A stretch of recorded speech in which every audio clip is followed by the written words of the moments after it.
Okay. All right.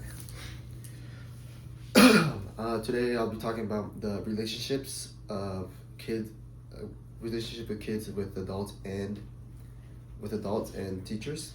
Um, Relationships help develop the kid. Honestly, kids. The most important thing is like the kids. Parents and educators are the biggest influences of the kid's life. Um, Kids will see how the parents are. Kids will see how the teachers are, and they'll get influenced about how they are and how they do and what they do or what they say to them. Um, they influence their emotional, their social, and obviously their academic.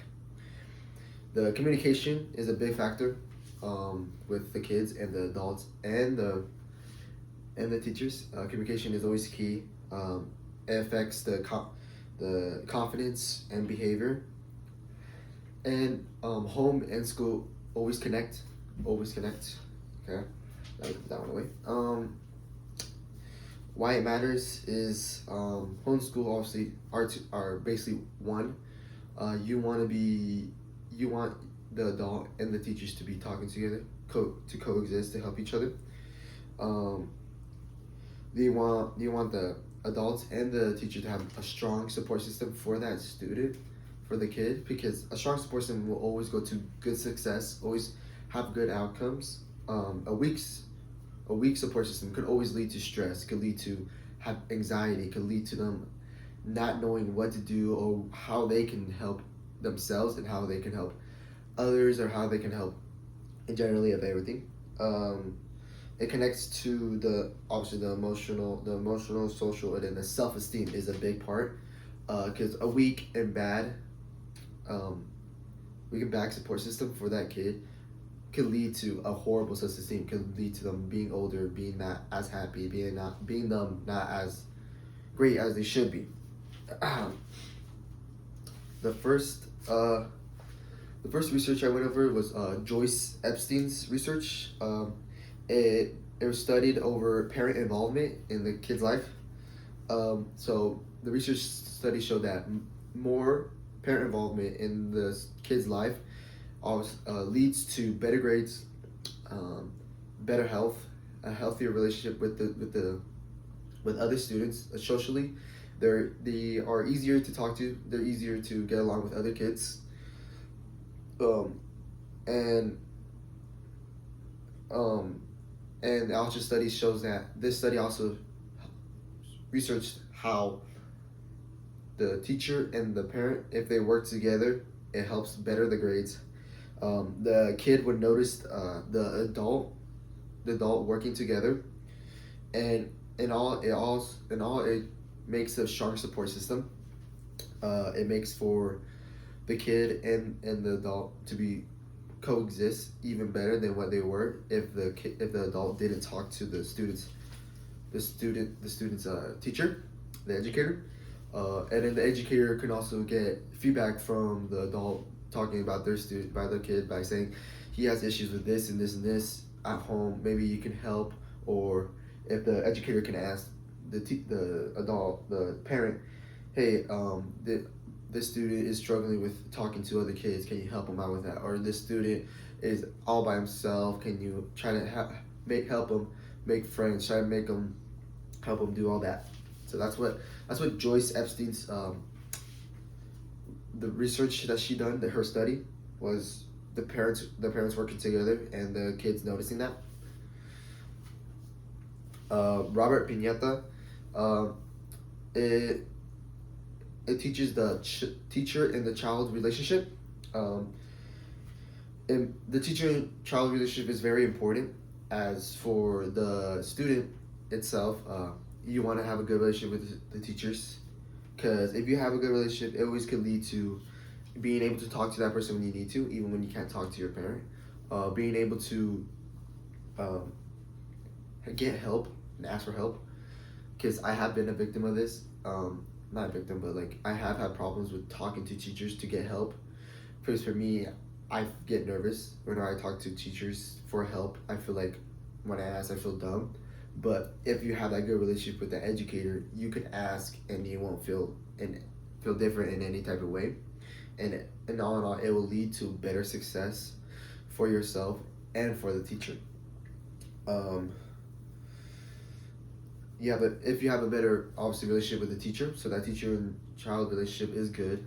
It can lead to less stress and less anxiety. Because in my opinion, if I have that good relationship with that teacher, I would have less stress, less anxiety to go ask for help, to go to be with them, to talk to them in general. And this would affect to more positive behavior for that student. It can lead that student to be more positive around others, be more positive around more teachers. So if it's a new teacher he's going to, maybe since he had that one good teacher helped him get out of his shell to talk to other teachers whenever he needs help. And all in all, I think that's a very good standpoint for what a teacher and child relationship should be. The next research I went over is Catherine Hoover Dempsey and Howard Sandals. This research just went over the quality of communication. The quality of communication really matters, because if it's a bad quality of communication, it would always lead to a more stress, more anxiety for that child. Especially in a parent household, if conflict arises between two parents arguing, that child would always be bad effects to that child. It would make them stress, confused. Like you've seen it with divorces. That kid would think, some kids think, oh, it's my fault. It's my fault that my dad, my mom got divorced. No, it's never that case. It's always their fault. It's always what they did wrong to each other.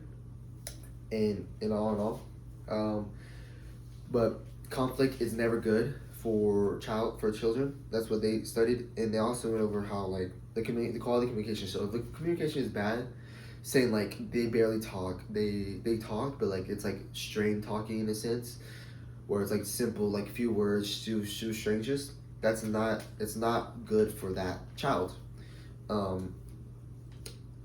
The If it's good quality, it will lead to that child to have more better academic and better academic and social betterness.